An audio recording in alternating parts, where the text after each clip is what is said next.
ব্রাহ্মণবাড়িয়া কসবায় রুকসানা আক্তার নামে এক নারীকে নিয়ে তুলকালাম শুরু হয়েছে। গত শুক্রবার সন্ধ্যায় দুই যুবক ওই নারীকে নিজেদের স্ত্রী দাবি করে পৌর শহরের কদমতলী এলাকার রাস্তার উপর টানা হেঁচড়া শুরু করে। এই ঘটনায় এলাকায় চাঞ্চল্য সৃষ্টি হয়েছে।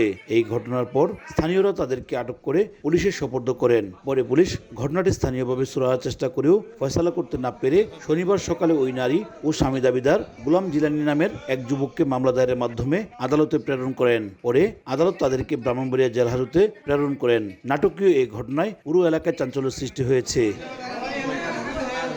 পুলিশ ও স্থানীয় সূত্রে জানা গেছে, ওই নারীর স্বামী দাবিদার গোলাম জিলানী কসবা পৌর শহরের শান্তিপাড়া এলাকার বাসিন্দা। তিনি ইতিপূর্বে বিবাহিত, স্ত্রী সহ তিনি দুই সন্তানের জনক। অপরদিকে আশিক মিয়া নামের স্বামী দাবিদার অপর ব্যক্তি কসবা উপজেলার মুলগ্রাম ইউনিয়নের শ্যামবাড়ি গ্রামের বাসিন্দা। গোলাম জিলানী দাবি করতেছে যে রোকসানাকে সে বিয়ে করেছে, কিন্তু আসলে তো কোনো সত্যতা পাওয়া যায় না।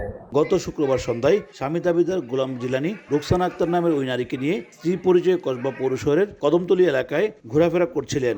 এ সময় তার পূর্বে ডিভোর্স হওয়া স্বামী আশিক মিয়া এই ঘটনা দেখে রুকসানাকে তিনিও স্ত্রী দাবি করেন। এ সময় দুজনেই ওই নারীকে তাদের স্ত্রী দাবি করে টানা হেঁচড়া করতে থাকে। এই ঘটনা দেখে স্থানীয় লোকজন তাদেরকে আটক করে পুলিশকে খবর দেয়। খবর পেয়ে রাতে পুলিশ ঘটনাস্থলে পৌঁছে তাদেরকে আটক করে কসবা থানায় নিয়ে যান। থানায় আনার পরও গোলাম জিলানী ও আশিক মিয়া তারা দুজনই রুকসানাকে স্ত্রী দাবি করেন। উজ্জ্বল চক্রবর্তী, সময় সংবাদ, ব্রাহ্মণবাড়িয়া।